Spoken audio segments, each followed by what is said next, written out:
झालं मला गाडी लावते मी इथे 3-4 वेळा त्यांनी सांगितलं, आम्ही हलवल्या गाड्या, पण आज त्यांनी काहीही न सांगता गाड्या सरळ तोडून टाकलेल्या आहेत. त्यांना काय प्रॉब्लेम होता त्यांनी स्पष्ट सांगायचं की तुम्ही गाड्या घेऊन जा किंवा आम्हाला मग नोकऱ्या द्या, आम्हाला काहीतरी उपजीविकेचं काहीतरी साधन तुम्ही निर्माण करून द्या ना. तुम्ही असं हे सगळं करताय त्याने काय होणार? तुम्हाला काय मिळालं, आम्हाला काय मिळालं? अन्न फुकट गेलं. अन्न फुकट आमचं तर गेलेलं, पण तुम्हाला ह्याच्यात काय प्रॉफिट मिळालं ते पण त्यांनी आम्हाला सांगावं की आमचं नुकसान करून त्यांना काय मिळालंय. आज एवढं सगळं पडलं, आता ह्याचा जो भरपाई आहे हे पुन्हा कधी सुरू होणार, आमची घरं कशी चालणार ह्याच्या पुढे, ह्याचं उत्तर कोण देणार? किती लोक राहतात घरात? मी आणि माझ्या 2 मुली राहतात. काय नोकरी करता? हेच आहे माझं, हेच आहे. हेच आहे. याच्या व्यतिरिक्त हा, काय? ह्याच्यावरच आहे, रेंटवर राहते, हेच सगळं आहे. माडामध्ये राहता तुम्ही? हो, म्हाडामध्ये राहते. काय सांगाल, कुठे राहता? मी राहते म्हाडामध्ये, पण माझं म्हणणं का हे नुकसान आम्हाला भरून कोण देणार? कोण आम्हाला नुकसान तर भरून पाहिजे, नाही तर आम्ही पुढे मोर्चे वगैरे उचलणार. काय बाबा? बाबा आम्ही 5 वर्ष झाले मानातच राहतो. हे घर आमचं आहे आणि दुकान आमचं खाली आहे. काय कसं दुकान होतं? भाजीपाल्याचं. भाजीपाला 9 जण आहे आम्ही खाणारे. किती जण? 9 जण. काय करायला पाहिजे? आम्ही चोऱ्या करायला पाहिजे? तुम्हाला सांगितलं नाही गाडी तोडायची? नाही नाही, काय सांगितलं? आमची गाडी तोडली नाही. इकडे आम्हाला माहिती पडलं, आम्ही गाडी घेऊन गेलो. आता आमच्या गाडीमध्ये कमीत कमी 7-8 हजाराचा माल राहतो. आज जर त्यांनी तोडली असती काय केलं असतं? आम्ही उपाशी मेला असतो. त्यांच्यावर उद्या आमच्यावर वेळ येईल ना, उद्या त्यांच्यावर वेळ उद्या आमच्यावर वेळ येईल. आणि तिची गाडी खाली पण नाही, तिची गाडी वरती होती, रोडच्या वरती गाडी होती, खाली नाहीये. असं पण रस्त्यावर आहे, रोडच्या वरती सेपरेट गाडी लावलेली आहे. असं बघा रस्ता गाड्या त्रास होतोय किंवा काही होतं, काही त्रास नाहीये, वरती लावलेली आहे पूर्ण. गाडी काहीच त्रास नाही ना मॅडम, काहीच. एक मिनिट. महाराष्ट्रात राहून जर महाराष्ट्राच्या पब्लिकने जर नाही करायचं तर मग कोणी करायचं? स्त्रियांसाठी दुसरं काय? म्हणजे 4 पुरुषांमध्ये जाऊन तिने फक्त घाणेरडी कामं करायची, वेश्या व्यवसाय करायचे, हे मान्य आहे का सरकारला? म्हणजे तेही करायला सुरुवात करतो आम्ही. म्हणजे आम्ही दिवसभर उन्हातान्हात राहून आम्हाला वॉशरूमला जायला नाहीये. आता सकाळी जाणार ते आम्ही रात्री घरी गेल्यावर जाणार. त्याच्यानंतर एवढं कष्ट करून सुद्धा आम्हाला हे मिळतंय. अनधिकृत टपरे आहेत म्हाडामध्ये? भरपूर आहेत, भरपूर आहे. चर्ची लोक आहेत, बऱ्याच गोष्टींवरती कारवाई होऊ शकते, तिथे होत नाहीये. पण जिथे कष्ट करून लोक खात आहेत तिथे कारवाई होत आहेत, हे जास्त इम्पॉर्टंट आहे. तिथे रात्री 2-2 वाजेपर्यंत दारू पिऊन, अंमली पदार्थ पिऊन मुलं फिरतायत गाड्या घेऊन, संसार चालतात, मुलींना छेडतायत, तिथे कोणाचं लक्ष नाही. तिथे ना पोलीस प्रशासन काम करते, ना बीएमसी काम करते. त्यांना फक्त दिवसा ढवळव्या जी लोक महत्वाची कामं आपली हे करून आपलं घर उपजीविका करतायत त्यांच्यावरती त्यांना कारवाई करायच्या.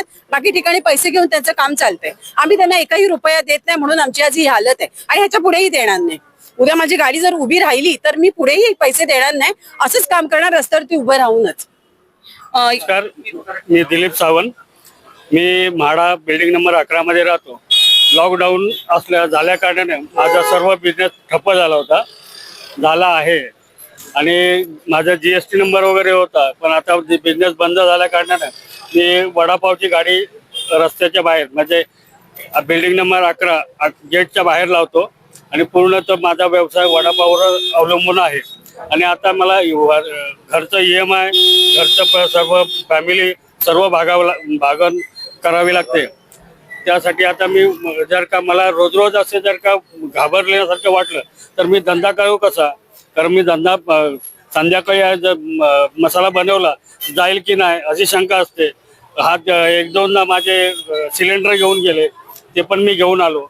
पण आज मिठाईचे डबे होते ते घेऊन गेले. असं कितींदा हे करायचं. आणि मी महानगरपालिकेत 2001 महानगरपालिकेला घेऊन गेले? होय. 2021ला मी महानगरपालिकेत लेटर दिलेलं आहे. मी फिजिकल हँडिकॅप आहे, मला काय परवानगी द्यावी.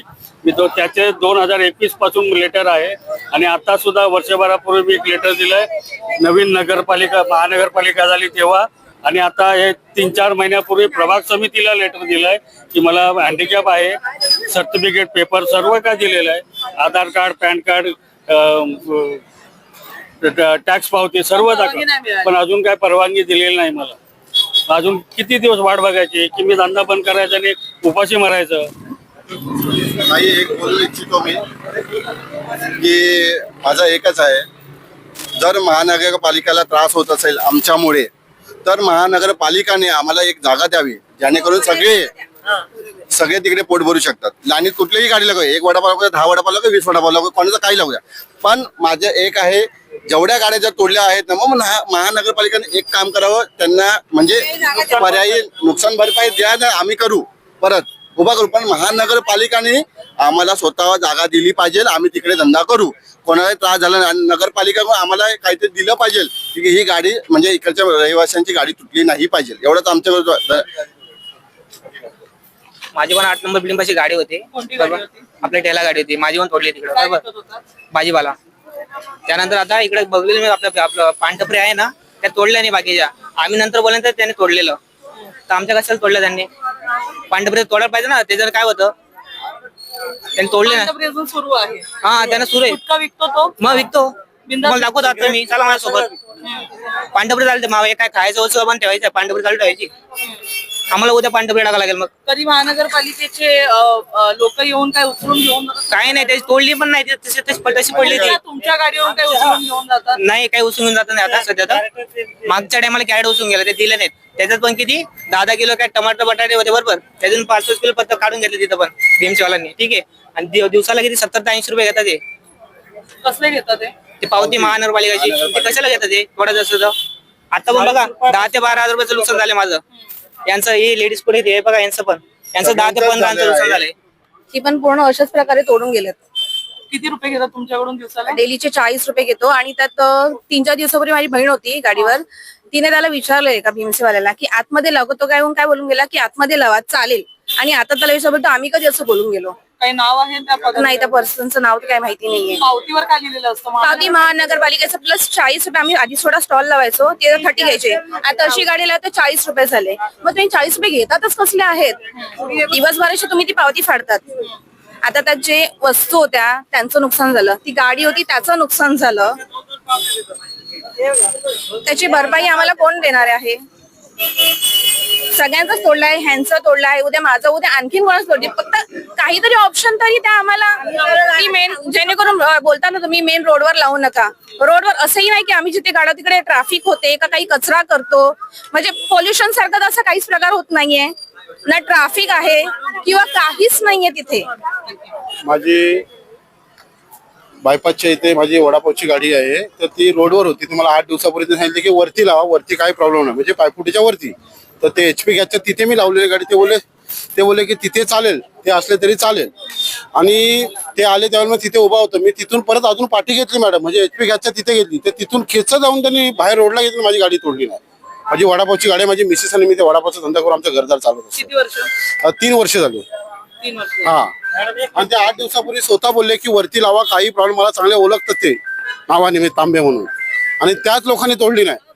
माझ्यासमोर खाली खेचून पाहिजे, तुम्ही बघू शकता मॅडम. बघा हे दोन मुलं आहेत माझे. मी इथं विवाह कॉलेजला 2 मुलं शाळेत टाकलेले. माझा रसाचा धंदा आहे, उसाचा रस. आता ह्या मुलांना मला 7,500 रुपये मी फी भरली, 6,000 रुपये मी 6,500 रुपये ते 7,000 रुपये रूम भाडं भरतोय, लाईट बिल 500-600 रुपये भरतो. माझा धंदा रसाचा 4 महिन्याचा आहे. आज जर समजा माझं इतकी तकलीफ देतात ते मला, तर मी हे मुलं शिकवायचे कसे? मी माझं घर चालवायचं कसं? माझी मंडळी, माझी आई, हे मुलं आहेत. माझं 4,000-1,200 रुपये धंदा होतो, 200-300 रुपये PMC ला जातात.